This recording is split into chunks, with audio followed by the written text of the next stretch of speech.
yan ang puso ko.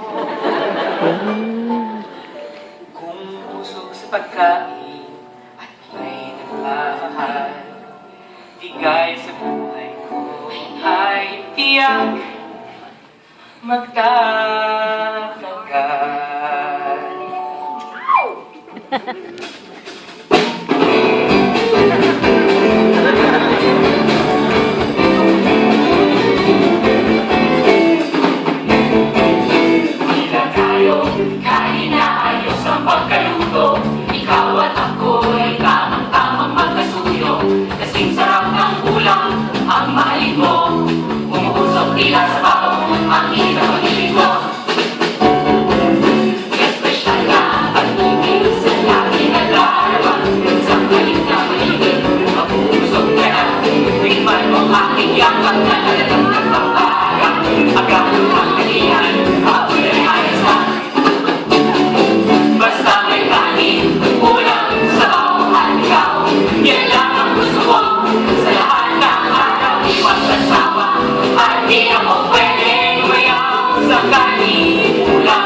May the pork be with you.